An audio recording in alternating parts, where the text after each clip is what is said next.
Beat 500, get into the wild card. 86 got the Phillies all the way to the World I Series. hate to break it to you, man. I don't think it was your vision. Tipo un caballo. This podcast is perfectly named, I would say. I hate to make excuses for Sandy and the rest of the No, pitchers. you don't. You've been doing it all year. I do hate it. I'm just gonna say it. And fucking hitting bombs to fucking Calle Ocho. Like, Inject that into my veins. If that continues, there's no way we make the playoffs. No question about it. I am ready to get hurt again. Welcome, everybody, to episode number 14 of the Battered Marlins Fans podcast. I am one of your hosts, Daniel Granada, and alongside me, I have two other Battered Marlins fans. But as usual, before we get started, I'm going to tell you real quick what I'm wearing on my head. I am a hat aficionado. I spend unnecessary amount of money on hats to the point where I literally buy a hat that's inside out when I could just do it myself. I went out and I purchased it. New era, 10 years ago. They came out with a collection for just two teams, the Yankees and the Dodgers. And it was commemorating two great comebacks in the World Series. I believe it was the Yankees coming back from 6-0 against the Braves in 96. As you can see, it's literally inside out. But because this is a Marlins podcast, out of respect, I will wear it backwards. I Love appreciate it. But the Marlins are currently trailing, so I figured the Rally game's cap. going on, rally cap on. Let's go. How you doing, Brenton? Oh, I'm doing great. You know, coming off some good games here. Wearing my jumbo shrimp hat in honor of our boy Dane Meyer, who we'll get into him as we go into the episode. But just so happy to see what he's doing, and more happy that we found him. But you know, we're getting ready to go into the All-Star break, so I'm going to share one of my new additions to the collection. Here we go. Trevor Rogers, signed Amen. All-Star jersey. Woo! Coors Yep. Field. Got the Coors Field logo on the sleeve here. So I think I talked about it on last week's episode. I was in a bidding war with myself, and I won. I did not, however, win the Pro Player Stadium Oh, replica. no. Somebody bought that from underneath me, and I think it was Callie. I was just going to say, if you weren't listening to last week's episode, Brenton brought it. No, actually, you didn't bring it up. I think Callie brought it up without your permission, and he kind of just put it out there that it was out there. So somebody might have heard Yeah. and ran on there and beat you to it. That sucks. If man. I'm you're a sorry to hear that. listener and you bought it, when you get it, send a picture and tag us, please. I want to see it. As long as it went to a good home, I'm happy for you. it was the historian. He bought like a third or fourth model of it. Yeah. Probably. How you doing, Spaz? I'm doing great, man.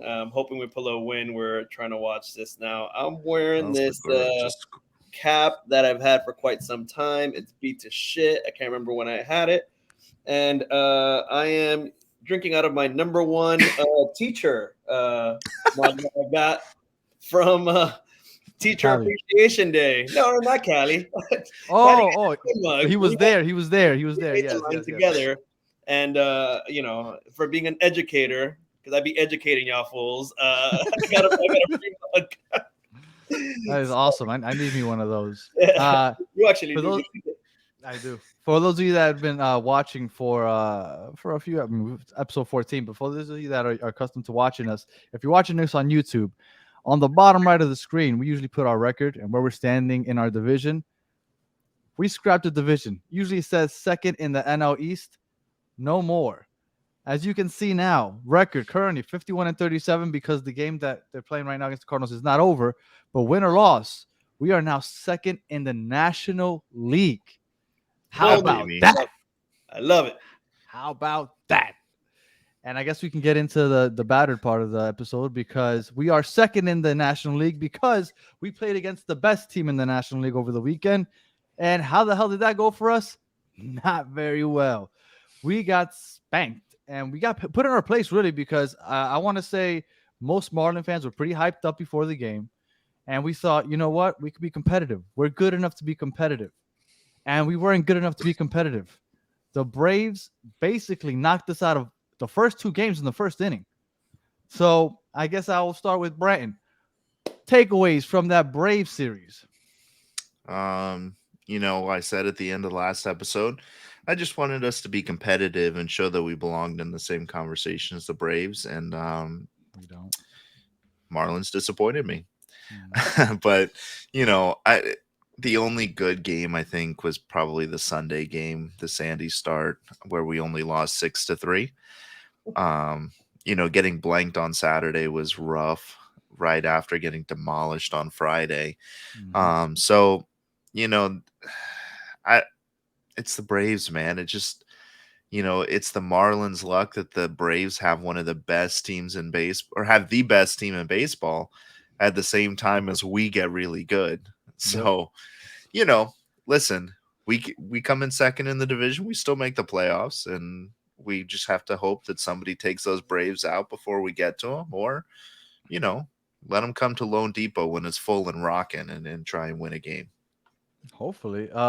Just in case anybody, I doubt anybody, but just in case anybody wasn't aware of the scores, the first game we lost 16-4.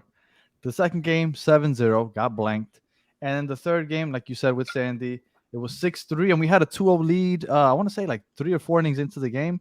Yeah. So I thought that we had a chance that Sunday, but then obviously they broke it open. So not looking great. Spaz, takeaways from that beatdown we took from Atlanta. The Friday game was awful, man. It was Oh, like right brutal. off the get, wasn't it? Like I think 3 home runs, like within the first couple of innings or something. I like think that. they had like 8 home runs that game. They did, and that game they hit a record where it's like the most amount of runs in a month in the National League or something, which is 61 home runs. It was 61 home runs in a month, which is a new National League record, which is And they got crazy. it on the last day. I guess, yeah, because that was the 30th or whatever, Yeah, 31st. 30th, Yeah. So we got rocked there, and then game 2 sucked. We gave up 2 home runs immediately. Yuri taken out early. That was a 7-0 game. And then, yeah, like you said, I thought we had a chance on Sunday. We lost it. The thick boy with the mustache, I think he went like 115 pitches or something. He went something crazy and got the job done against us. Even though we struck first, I think we got you mentioned we went up 1 or 2 real quick and did fucking nothing. So that sucks. It is what it is. I was listening to the recap. One of the announcers was like, the Marlins are just getting cooked out here, and fuck that guy. Yeah. It was at the very end of one of the games. I think for some reason the Atlanta announcer was said fried fish done or something like that at the end of the sweep. Yeah. It was something like that. Yeah. I was like, oh, this mother. And but you got to take it. What else can you do? We have to take 2 seconds and talk about the big baby on the field too, right? Acuna. Did you see that play where he slid into second and the medical team's out like looking at him and you're like, oh man, this is going to be bad. And he just stands up. He's like, yeah, I'm good to keep playing. Like, what drives me crazy is the man is clearly top 5 player in the league right now. I want to say he's probably behind Ohtani. Trout on his day is probably and then Trout. Bryce Harper's probably in that conversation too. So top 5, just safe. Okay. That's fair. But start acting like it, man. Like, stop doing stuff like that. Like, I want to love the superstars in the league, but come on, like. I don't know what all this theatrics is all about. It's maybe it's just being a Marlins fan. I hate it because I have to see it so much, and other fans don't have to see it as much. But like, just get up and play the game. Like, you're in each game. Whenever he did something theatrical, like it wasn't a close game, they were already winning. Like, just stop. You don't have to run to first base like you're like he is such a fun player to watch. I don't know.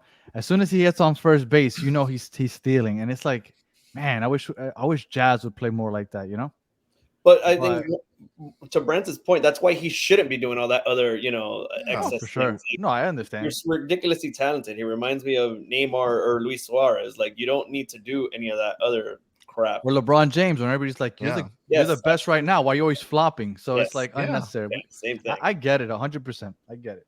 Yeah. Now, a couple other things before we move on away from the Brave series. I know nobody wants to talk about it, but I feel like we need to touch on a couple more things. Saturday, Yuri, welcome to the big leagues. Everybody, when you talk to players, right, and like later on in the career, you're like, what was your welcome to the big leagues moment? Everybody has a moment when you're like, this is the big leagues. I think Yuri finally got it. It took him a while, Oh yeah. but he got his moment. He got pulled in the first inning, and that was rough. They beat him down. And now, to be fair, Atlanta is the best. I want to say the best first inning scoring team in the league by far.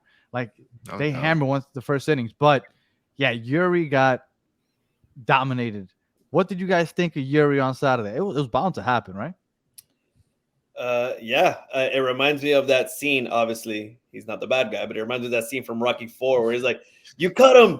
He is human." You know, Yuri is human. They made him bleed, and they just kept attacking him, and unfortunately, it sucks to see. But hey, listen, he got his cherry popped, and having a beatdown like that, so whatever, keep it going. And today he had he got in trouble a few times. He got out. What's this guy's name? I hit a homer off him like right before he was about to get pulled out. Yeah. So I mean, listen, you're gonna have games like that, and no surprise it comes against the Braves. I think it was his second start against the Braves, because I think he started against them in Atlanta last time. But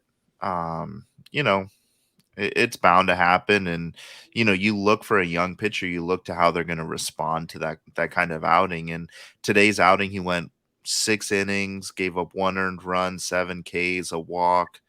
I'll take that all day. Yeah. So it just today, he probably would have had the win if the bats had been awake like they had been the first couple games. But, kid's doing what he has to do, and I love it. And I'm happy that he's still up, which I'm sure he's gonna, they're gonna shut him down right after the All-Star. Wouldn't that have been the time to shut him down? Like, oof, you just got smacked up. No. Let's put you down. No, you think you that would have been a last him down on a low note? On a low note, okay. Yeah. I say you let him go and into the All-Star break. Today could have, for all we know, today could be the last start. But from what Callie was saying, because he's got a little information that we don't have, he was saying they're going to put him on a pitch count, a very strict pitch count coming up, which probably means he's going to stay for a while. Today he went a lot. Yeah, he went through 96 today. Yeah, so I'm going to guess that pitch count probably comes into effect after the All-Star game, and that may be to try and get him to stay up the rest of the year, because Rogers is taking longer than expected to come back. Cabrera's injury is not good. Cueto has yet to pitch an inning in the minors where he's not given up a run. So, there's not a whole lot of reinforcements there. So unless we're going to go out and spend money that we shouldn't, or assets on a pitcher, I think we might have to ride him out. It's only so much you can have Hoeing as your 4th starter. So let's keep him as the 5th starter for now, because if we send on Yuri, we got nobody else to bring in. Yeah. All right. And then the last thing, and I promise we'll stop talking about this Braves series, and we'll stop talking about the Braves until September 15th, because we don't play them, thank God, until then. Please. Yeah. Sunday, I think the worst loss of the weekend out of those 3 was Jazz. Jazz is once again lost. Are we starting to worry about Jazz's durability, Brighton? I think it's always been a question, right? I mean, he's missed a lot of time since he's been with us from injury. I mean, he's missed most of this season already. I haven't seen the prognosis of how long he's going to be out this time, but they were even protecting him and I think that was the day he was the DH, and he pulled it doing the swing, and yep. It's tough to see that happen because he came back on fire. So yeah, I think we have to worry about his durability, and maybe this is Kim's gonna have to start thinking maybe Jazz is not somebody we want to have playing the field all the time going forward. Solaire's out of contract after this year, and you can't really afford to have 2 bats that can't play the field very well or stay healthy in the field. So maybe he's some guy that moves on to be a DH next year. Who knows? But yeah, durability is a question mark. But isn't that the worst place to have somebody that's injury prone in center field? Yeah, that's why I'm saying probably move him to DH or something. Or back into the infield. I don't know that he's we'll see what they do at the deadline, but I don't think he's going to have a spot in the midfield or in the infield. Maybe they move him to a corner outfield spot. That might be a thing. That's something also. You need a guy like Jazz out there. You can't just have him as a DH. Yeah. Like the dude is the face. Like a lot of people know him, and they just connected with baseball and vice versa. You got to have him out there somewhere. And I've never been a fan of the whole center field thing. I've always wanted to bring him back in. So I don't know. I don't know what we're gonna do at the deadline or whatnot. But the only spot that he would slot in right now is shortstop, and shortstop and center field are the two places you don't want someone who's injury prone. So hopefully it's just a freak thing, right? Like the turf toe, that was a freak thing. He hit that fence at just the right thing, messed up his toe. So maybe it's bad luck, but it's something they're gonna have to think about. But that's the dangers of center field, though. Look, he went down fielding in center field. Jonathan Davis, and we're gonna get to that injury in a bit, but he went down. Played. Dane Meyer had a catch last night, I think where it was, slammed where against he hit the wall. fence, and I was like, Right. "Oh God, please get up!" Because for a second he was like looking down, and I was like, "So." Aaron Judge fielding a ball in LA went through the bullpen door, and he's been out for like 2 months already, and they don't know if he's gonna come back this year. Like it's playing outfield. It's risky out there. And now that I'm thinking about it, I can't even say or have an argument about bringing him in and he'll be less injured, because last season and the season he got injured, just throwing himself like a rag doll, little play. He gets injured sliding. Yeah. Well, I forgot what game it was. I think it was Sunday's game, because I remember when I saw it, I was like, I kind of like it, because he's like, we need to win this game. We can't get swept. He dove into first base trying to beat out the throw, and I liked it, and he beat out the throw, but I was like, that could have gone real bad. Up. Yeah, please stand up, because the way he dove, I was like, oh, don't mess up a shoulder or something. Ended up getting injured later on, but I do appreciate his effort, and I mean, I hope this is, like you said, a freak accident, because I want to see him continue playing. And apparently, he still needs surgery on his toe too. So God, I don't know. Yeah, so listen, there's no question he gives it his all, and that I appreciate, and I will always love Jazz, no matter where he plays in our team. And I think his injuries mean he'd probably be here for life. Yeah, I mean, that's a positive, I guess. Yeah, I'll take it. A little off topic, but not really. When's the next Jazz night? Because I want to make it out to get that Jazz T-shirt. So it's Tuesdays. So it's on Tuesdays. Okay, yeah, it's on Tuesdays. Yeah, definitely gonna be after. Probably not till the 31st. I'm looking at the schedule. Okay. We've got the Phillies at home on the 31st. Okay, because I want to make it out for that. He probably, hopefully he's back by. He'll probably be back by then. He won't be back before the All-Star break, so don't expect to see him against the Phillies this weekend. So he'll probably be back if he soonest is after the All-Star break. Yeah. All right. The All-Star break is kind of a blessing. Just let everyone heal a little bit, right? Yeah. What happens? Yeah. We need it, because just injuries are just piling up. But so finally moving away from the Braves, we don't have to worry about them until September. So no more Braves talk for another 2 months or so. So we got back home after Atlanta, and what a bounce back, right? Lose 3 in a row, win 3 in a row. We're looking good so far. So we have these 3 games, and we're currently, for those of you listening and watching, we're recording this on Thursday night. The top of the 9th is about to start against the Cardinals, so still have a chance at a sweep. A bottom, okay. So we still have a chance at a sweep, so we'll see what happens. We'll let you know. What did you think about the way we bounced back? I mean, the Cardinals aren't a good team, so you beat the teams you're supposed to. And Spaz and I think Branton also all predicted to go 3-1 this series. We still have a chance at a sweep, but 3-1 is what we predicted, and it looks like the minimum that we're going to get. What did you think of the series, Spaz? Felt good to get that win. That first game was like back and forth. It was like, shot for shot. And then in the 7th, we came back, I believe. And then we got the dub, another 1-run win. At the time, it was the 20th 1-run win. Correct. Yeah. So that felt good. And then game 2 was the blowout that I wish we would have saved some runs for today. That was 15-2. I think it was, right? Yeah. 15 or 16? 15. 15. 15? Yeah. Okay. And I want to say we had like a season high 19 hits that game or something like that. I mean, so we were really kicking ass that day. And Dane Meyer's first RBI hit. So Mhm. and then yesterday, for anybody that watched, I had just gotten home and I watched the replay and I saw people going crazy on Twitter. I'll take a win on a silly throw from the other pitcher, man. I'll take that Oh, win. hell yeah. And my favorite, I rewinded it like 50 times. The guys behind coming out of the dugout, just cheering on the slide. And Coop jumped like an entire 6 inches in the air. That boy cannot jump. Yeah. So like the guys celebrating, I loved it. It was a great win, and hopefully we get the sweep. It's not looking too good, but at least we all got our 3-1. For sure. Up until this point, right? Unless they get a couple more hits in this bottom of the ninth inning, they have 47 hits in this series. So they've been raking. Brandon, takeaways from this Cardinals series. Listen, they've all been great wins. We fought out two on Monday and Wednesday were hard fought wins. Tuesday's game was a blowout, and I do feel a little bad for that blowout because it came at the cost of Adam Wainwright, who everybody should know is like a legend.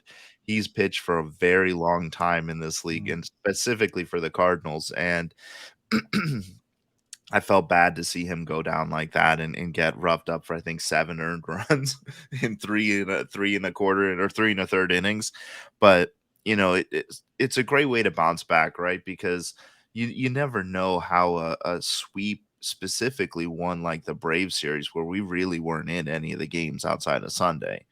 Like you don't know how that's going to affect your team because you say, okay, one game you can bounce back from, but 3 games in a row where you just got manhandled, how's the team respond? And they've responded with what they should do and they've come down and come home and they've beaten a team that they should beat and have a lot of momentum going into the Phillies series to close out right before the All-Star break. And I think they did what they should do. And, with missing Jazz and that, hurting us as well, I think it's been great.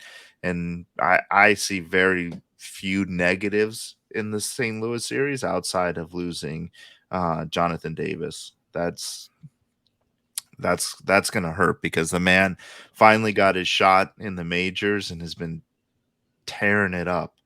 And I know Spaz loves the man. I do. Been his biggest advocate on Twitter. Well, because before we got him, when we got him, everybody was like, why did we get him? He's batting like 200 or below 200 for his career. Like, what's going on? But everybody's like, but he's decent defensively. I think he's and we gave above him a average. Minor league. Yes.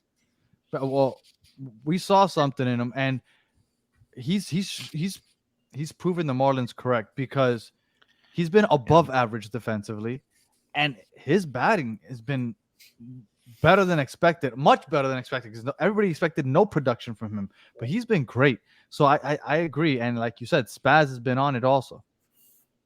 You've told Cali to put some respect on his name a few times. I did, man. And I truly do feel bad just because you saw the shit talking when we got him and all that, and dude, he's coming up and just exceeding all expectations, and then something like this happens. It's you just got to feel for the guy and feel for us too because it's a loss on the entire team, especially when he's doing so well. So I'm really bummed out about it. And just in case, not if you're listening to this, you already know what the result was. But on YouTube, if you're watching bottom right, just updated the record: 51-38. We are now just 13 games over 500, which is still pretty freaking good. But so we weren't able to complete the sweep, but 3-1. What we thought, it's hard to sweep a team 4 games in a row, no matter what team it is. That is difficult. And like you were saying, we got swept, not just swept, we got manhandled by the Braves. And you figure, or you think back at Marlins history, after a series like that, you almost feel like the wheels are about to fall off, right? This is where things start going downhill. But man, yeah, I guess technically the Cardinals were the perfect team to have coming up right after that. But you did what you were supposed to do. You didn't let the morale hit the floor. Like you came back, you took care of business, especially on Tuesday. But what I really want to get into is Wednesday. Like good teams find a way to win. And they found a way to win. And let me tell you something. That game on Wednesday, they went up 5-0 early. and then Yep. Hoeing I think they scored 5 runs on him in the 3rd inning alone, and we They gave cut up up. that. Then we took another 2-3 run lead, and then again they came back. Puck, yeah, it was Puck. Puck, he didn't get the save. He blew the save. He Mhm. came back in the bottom of the 9th inning. Yes, I understand that it was an error, a bad throw by the Cardinals. Doesn't matter how it happens. Good teams find a way to win, right? You know you're a good team when you start getting lucky, because good teams get lucky because they're good, right? You make your own luck. And I think that this team is starting to get that we're good and this is a special year feeling. And I don't know if you Mhm. guys are feeling that way, but after Wednesday, that's the feeling I was getting. I was getting I watched this game and I'm watching it all the way to the final out because I feel like this team has some magic. Like something good is gonna happen. And that's the feeling I'm getting watching this team this year. What about you, Spaz? How are you feeling about this team? Like this team is finding ways to win. Yeah, like somebody said it. It's like some hater ass on Twitter said like, oh, they've been so lucky. It's like, dude, we can only. I admit. I mean, fuck, I'll take all the wins, but you can only be lucky for so long before like we're doing it on our own, like you kind of mentioned. So yeah, dude. I mean, we're legit. We're gonna find ways to beat everyone except the Braves, apparently. But dude, it's not luck. We definitely got something going, and it's very, very good. And people are excited, and people are showing up. And my buddy went to the park today. He got there a solid 45 before first pitch, and all the Arise shirts were gone. He said they looked like there was like 10 to 12K before, 30 minutes before the first. I'm like, dude, we're showing up, and we're supporting the boys. So I mean, I might make it out to the ballpark this weekend, but I haven't been out there in over a month. So I haven't been there since the crowd started showing up. So I'm starting to get a little scared because it's been so comfortable and easy to make. I've gone to the ballpark like 5 or 6 times already this year, and it's been such a comfortable. I go in, everything is kind of just easy. You kind of just move around in your seats wherever you prefer.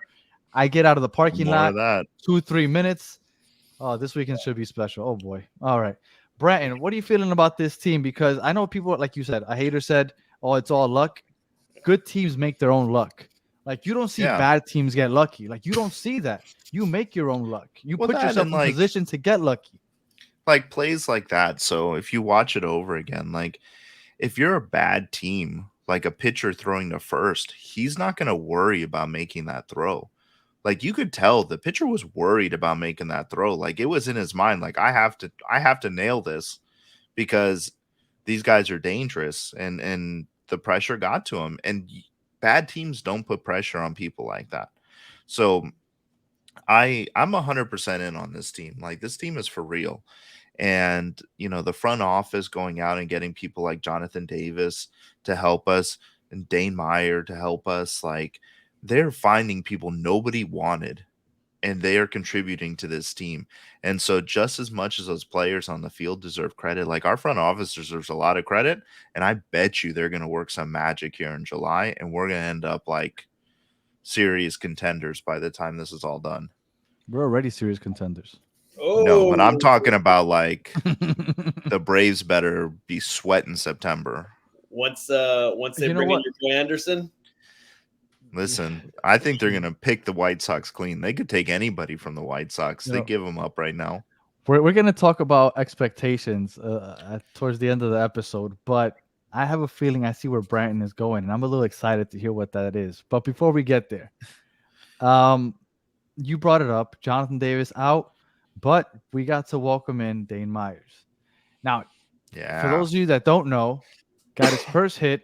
He's 27 years old, so he's not a pup, but it is a special story. Now, Brandon, I know you wanted to share some of his story for those of you that don't know. So go for it, Brandon. The floor is yours. So, not the traditional like first round pick guy, like big prospect. Everybody's going to know his name, right? The dude was a two-way player in college. So he pitched and he played the field and tore it up at Rice. Played really well enough for the Tigers to take a chance on him and bring him into their system. And they originally brought him in as a pitcher, and he pitched until 2019. And 2020, well, 2020 they didn't have the season because of COVID, but 2021 when he came back for Detroit, he came back as a hitter, and he played for Detroit for 2 years, 21 and 22, and in the offseason, Kim found him in the Rule 5 minor league draft and selected him and brought him over to the league, and he's been tearing it up at Jacksonville and Pensacola this year. He's hitting in Jacksonville, he's hitting like 440 or something is his batting average before they called him up. Like, the dude is tearing it up, and not really being like a primary hitter, and only being like a primary hitter in the minor leagues for like 2 years is mind-boggling to me, that this guy is now doing it at the major league level. But he saw what he needed to do. He made the adjustment. He's like, hey, the pitching isn't working, so he went to hitting. And I mean, he wasn't a terrible pitcher. Like, I think he was, I don't have his numbers in front of me, but something about, I think his career ERA is somewhere around 3, which isn't terrible. But the dude's worked hard to get here. If you saw the game when he got his first hit, he had 30 members of his family there to see this. That was super And cool. like, I can't believe that this organization keeps finding these guys. Like, for him to be unprotected in the minor league Rule 5 draft, and for Kim to go out there and be like, yeah, we're going to pick this guy, and for him to come in and contribute to the major league team in his first season with the organization is unbelievable. And it's just another story, just like Jonathan Davis. And same organization we got them both from, right? Both from the Detroit organization, which just occurred to me. But, we're just finding these guys, and they're contributing. And, however this season turns out, when we look back and we're going to look at guys like this and say, these are the guys who helped us get to the playoffs because, key players were hurt. And I'm sorry, I'm a sucker for prospects, and you guys know I love these minor league guys. Look, when you called. look back at 2003, it was a lot of young guys that helped get us to the championship, right? Yeah, Dontrell Willis pitching, Yuri Cabrera. You got Miguel Cabrera. Like, you have young guys that are contributing that people weren't expecting to contribute as much as they did. Yeah. So these guys are necessary for the Marlins, right? Like those type of teams that aren't expected to because they don't have that salary. Those teams that are the Astros, the Dodgers, like, you don't expect much from the young guys because you're paying all the big names. But for teams like the Marlins, you need those young guys to just come up and produce that people weren't expecting. And it's really cool to see. Dane Myers, the 3 games that he played, 11 at-bats, 5 hits. I don't think that includes today. I don't think this has been updated for today. But batting .455 in his first 3 games, he's looked like a stud. And not to mention the fact that he's coming and playing center field. It's not like he's playing one of the corners. He's coming out and playing center field. He went, like you said, smack right into the wall the other day. So yeah. And the other thing about him, and I think we may be seeing Myers for the remainder of the season, is not only does he play all 3 outfield spots, but he plays first base and third base as well. Like, we need a utility guy like that. Let him play, baby. Yeah, And let the man play. Can we have him pitch instead of Stallings next time? You know what? Stallings did strike out Acuna. So let's not forget that. Damn. But yes, if we get in that situation, I guarantee you he's the first one up warming up. I feel like a dick because I'm a Stallings hater. Well, not a hater, but I give him some stuff. But nobody talked about his home run. His home run. I was in shock. I had to check the number and rewind it. Yeah, no, I saw. I was like, "What? Stallings? No, that's not right." What game was it that he hit that home run? Last night, right? Was it last night? Yeah. He hit a solo homer, I think. Yeah. I don't think I'm not sure if anybody was on base, but it was it went over. Anybody was watching, so it was in there. I guess. Listen, when I see him come up to the plate, I turn away for a second. Right. And you know what? And we thought that eventually Nick Fortes was going to get the job and that Stallings would be the backup, but they're platooning. It's like they're both getting just about the same amount of starts, which is just surprising. He's not just getting the Sandy starts. He's catching for Hoeing and I don't know who else, but I'm surprised. But yes, Stallings did have a home run. Yes, that's for sure. I saw him rocking the hat and whatnot. So We lost, but we're still 13 games over 500. Most wins before an All-Star break in franchise history. So I guess the question is, how are you feeling now right before the All-Star break? When the season started, we said stay around 500, fight for a wild card spot. I don't think we saw 13 games over 500 heading into the All-Star break. I mean, obviously, we still have 3 more games to go against the Phillies. But how are you guys feeling? How are you feeling, Spaz? I mean, nobody saw this coming. Even like whoever the number one Marlins fan saw this coming. So I'm excited to go into the All-Star break. Everyone get a nice little rest, a week or whatever. I'm excited to see Arise and Solar, do some shit in there. But yeah, man, nobody could have asked for a better position to be in. And especially the Cardinals, taking 3 out of 4 from the Cardinals, and hopefully we take at least 2 out of 3 from these geeks up north. So I'm excited. I like where we are. I mean, because Brandon, if I would have told you before the season started, hey, Sandy's gonna have a horrible season. He's gonna have like 2 wins up until now. I don't know how many wins he has, but he has like 2 or 3 wins maybe. And that Jazz is gonna be out for basically the majority of the first half of the season. Do you think we're even over 500? I think what my question would have been. No, I think we're talking fire sale at the deadline. I agree. This feeling makes me nervous. I've never felt like this as a Marlins fan. Nobody has at the All-Star break. I've never felt like this. I've never been like, holy shit, I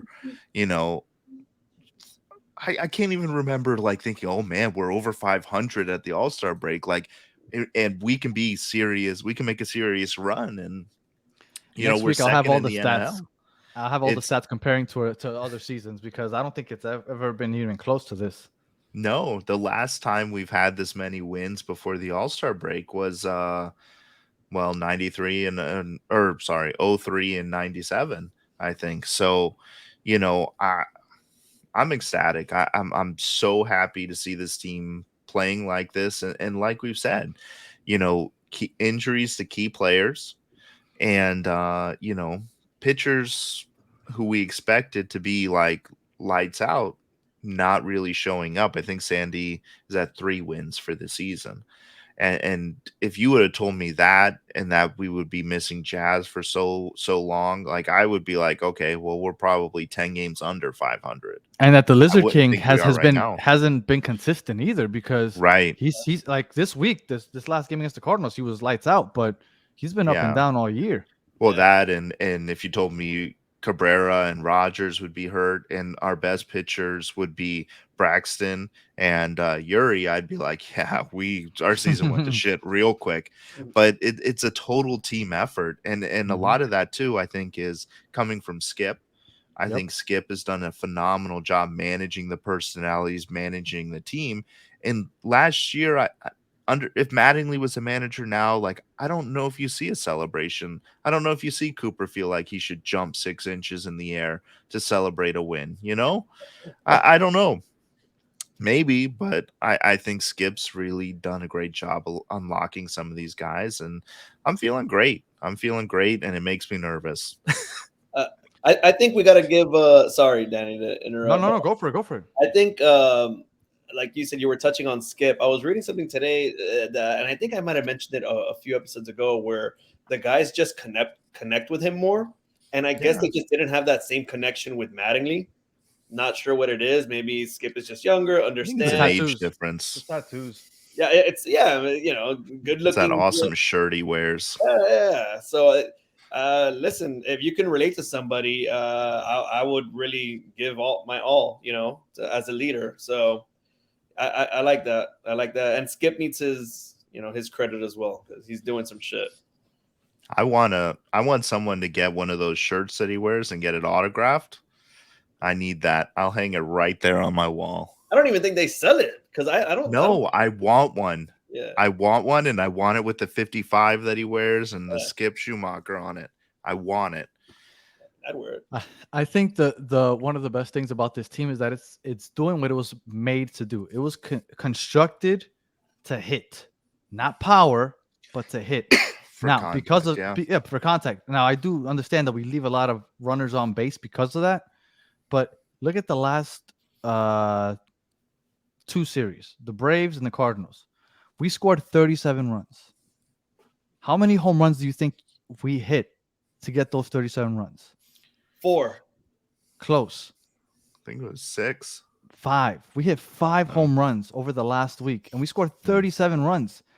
Like, not many teams are doing that. A lot of teams are hitting the long ball. We are manufacturing runs, and I'm that's afraid how to you. ask how many men left on base. And let me tell you something. And double plays.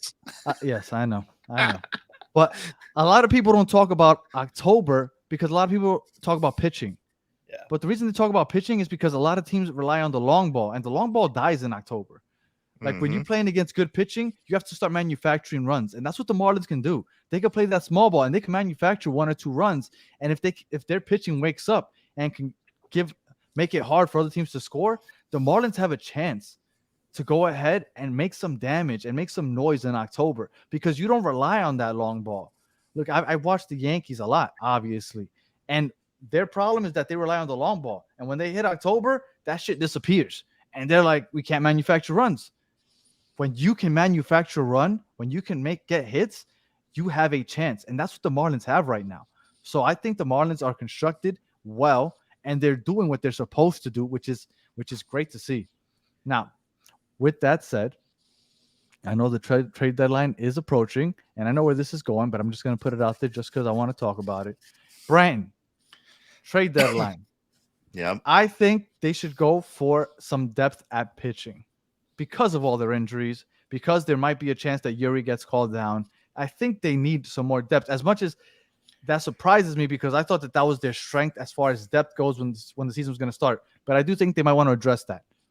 But what do you think the Marlins might want to address at the trade deadline? I think at the deadline, they really need to address the shortstop position.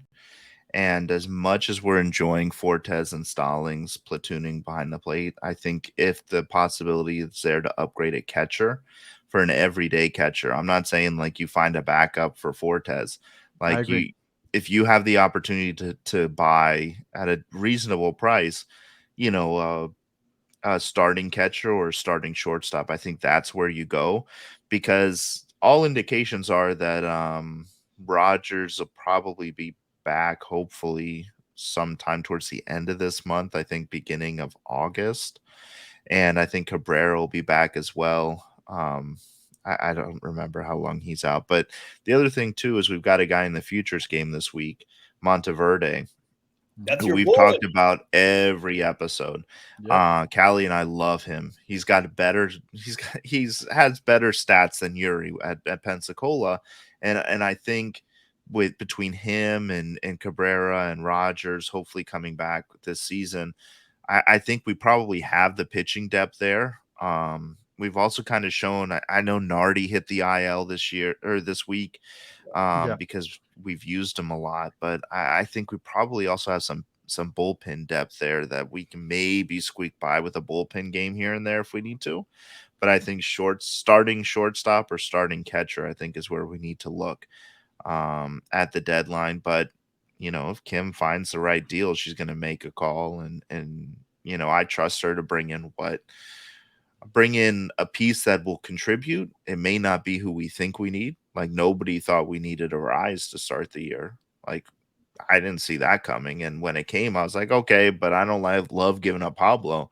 Right. Now I'm ready to get in a Rise jersey and be all in, sign the man to an extension. So I think we've proven that we're going to make the right moves, but shortstop and catchers for me where they should prioritize their focus. And we all agree we're buyers, right? I think we've been going 100%. We've been going back and forth over the last, I don't know, couple months about where do we need to be to become buyers? We still might be sellers. I think it's come to a point where everybody's expecting we're buyers. We have to be. Yeah. Okay. Yeah. Spaz, what do you think we need to address at the trade deadline? Man, that is not my specialty. I leave that to Miss Kim Ng. For sure. So one of my buddies, and I want to get your opinion on this, because one of my buddies, he texted me yesterday when Puck, kind of screwed us over. Do you guys think we need another closer, like a real closer, which you guys know I don't pay attention to anybody outside of the Marlins, so I don't know anyone else. I think we're fine with Puck, but he's like, no, we need another closer. So I want your guys' opinion on that. I love Puck. I Oh, mean, so do I. you're never really gonna see unless you're Eric Gagne get 55 saves in a row, whatever it was that Eric Gagne got. Like you blow a save here or Yeah. there, it's he's had 17 opportunities, he's blown 3. He has 14 saves out of 17 save opportunities. I mean, obviously you would like to see 15 or 16 out of 17, but Yeah. I think Punk has been great, and I trust him. I also trust Floro. I like the bullpen. I like Nardi. And I Yeah. do think that the bullpen is suffering now because of the overuse in the beginning of the season. Yeah, for But sure. but Yeah. I think that the bullpen is okay, and this week But we've off is seen going to help. guys. We've seen like Soriano come up, and he looked all right today. And I have faith in Puck. I think that's our closer. I mean, could we benefit from another bullpen arm? Sure. If one's out there for the right price, but most of the teams with the best bullpens and the guys that I would say I want on this team are teams that are contenders and probably not looking to sell, and at least not sell cheap. Right. So, I'm 100% behind Puck. I think he's done everything we've asked for him to do, and blowing 3 saves, in my opinion, and we're 13 games over 500, not a big deal. He's the No. man. Yeah, me too. I'll tell my buddy he's an idiot. So, Well, so I mean, he's not wrong that the bullpen may need some help. Like, it wouldn't surprise me to see us make like a low key under the table move that no one sees at the deadline because there's a big flashy name here for bullpen help. But I don't think a closer is what we need.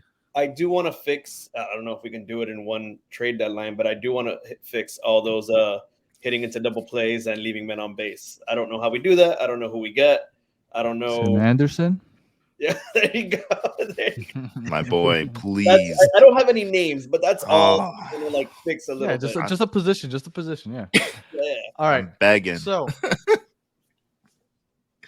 all right. So, as we wind down here, there is something before we get into the preview against the Phillies. I did want to ask you guys, both of you, going into the season, like we were saying earlier, expectations were stay around 500, fight for a wild card spot, and if you don't get it, you don't get it. But you want to be playing games that matter late into September. That was the goal, right?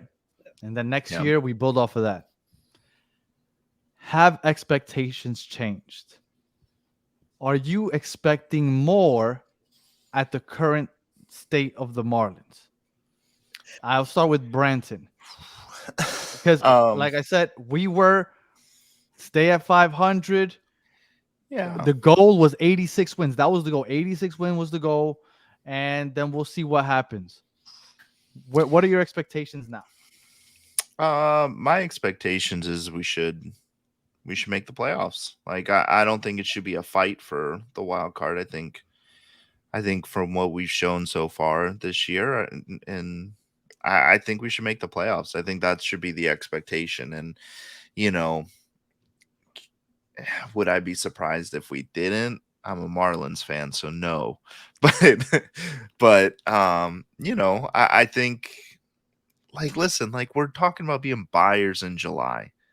I keep saying the last time I remember us being serious buyers in July was when we traded with the Dodgers and brought over Paul LaDuca as our catcher. That's the last time I remember us being serious like buyers at the deadline, and we weren't even in this position. We were way worse. So, I have high expectations for the rest of the season. But we'll see. I think for us to not make the playoffs, it would take something pretty catastrophic. Like we'd have to lose 2 more pitchers or something like that. Like it would have to be something crazy. Spaz, what about you? So you're our positivity guy. You're our 100%. Yeah, 100%. That's you. Branson is somewhat in the middle. Cali, I think, is somewhere in the middle too, leaning more towards me. I am like the doom and gloom guy. So Okay. like, I'm The just so Grinch. yeah. I'm just like, this is all gonna be bad. Like, we're doing too good. Things are gonna go crashing down. But yeah, I mean, I just I want to keep it going. I want to buy. I want to put those pieces in there and kick some ass the rest of the season. I mean, really, the only team that we can't handle is those assholes. So whatever. Uh, we have to make the playoffs. Is We that made what it, that A stands for? assholes. Yeah, Yeah, they're city connectors. It says the A. Mhm. It's the the asshole. asshole. I got you. The a-hole. I got it. I like it. So yeah, man. I mean, I just didn't want this season to be at the beginning. We just wanted to be around 500 and play meaningful games. I definitely expect to make a better run than that and hopefully play some meaningful games. My birthday's in October. I would love to attend some October games at the park. That means something. Ooh, I love it. So yeah, so yeah, my expectations have definitely changed, but I'm still miserable on the inside. All right. So let me break it down this way, okay? So up until this point, we've played 51 plus 38. That's 89 games. We've played 89 games. Yeah. All right. 89 games, and it's a 162 game season. We have 73 games left. All right. Do you think this team is good enough to go 500 the rest of the year? Like from what you've seen from this team? Yes. If we go Okay. 500, I'll be pissed. Should be because over we that. should be over it, right? Okay. Yeah. So let's say we go. It's 73 games left, right? So you can't be exactly 500 from this point, right? But let's say you go one game over 500. So 73 games. Let's say you go 37 and 36.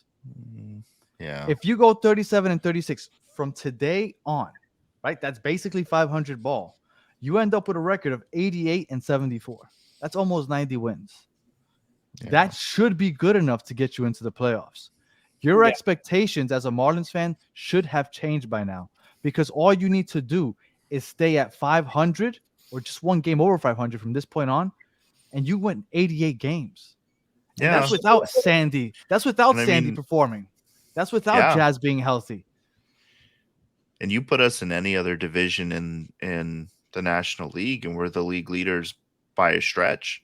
Yep. Like, it's not even really close in any of those divisions. So to expect anybody to sneak up on us in the wild card, in my opinion, is just kind of crazy. I don't see it happening.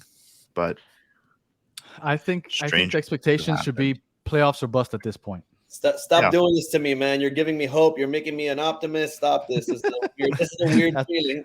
That's what I'm here Especially for. if it's positive, that's a sign of the end times. Like, it's time to just wrap up the season. We're good. Sell off the team. We're good. All right, so let's not wrap up the season, but let's wrap up the episode. We got 3 games left before the All-Star break. We got the Phillies at home. I'm hoping to make it out to at least one of those games. And that's it, 3 games, and we're at 92 games played so far this season, which is crazy to think that we're that far into the season already. So as usual, we're gonna start with the predictions, and as usual, I'm gonna start with the most optimistic person on here, Spaz. What are you thinking? 3 games against the Phillies. So I don't know if you guys just saw, but they just completed a sweep of Tampa Bay, and they're the first team to go to Tropicana this season and sweep the Rays.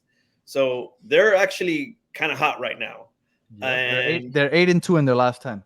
yeah, so we're gonna give them a good old stiff arm face, and we're gonna take 2 out of 3 because fuck them. That's why. All right, Brian, what are we thinking? I agree. 2 out of 3. No reason not to take 2 out of 3 from those bums. I don't care if the only reason they went into Tropicana and got a sweep is because they probably walked in there. Somebody got tetanus from one of the lockers and shit and couldn't play. Like, that's it.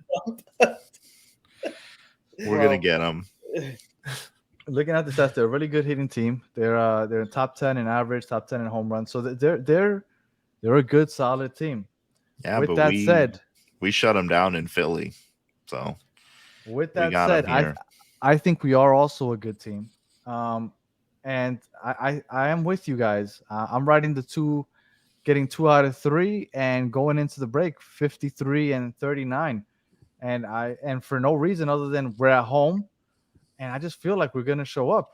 We have Sandy going tomorrow. We have Braxton Garrett going on Saturday, and then I'm not sure who's going on Sunday. So Lizardo. Okay, so there you go. So we got our three supposed to be studs. I mean, I guess Yuri would be a stud also. Sweep but wouldn't surprise me.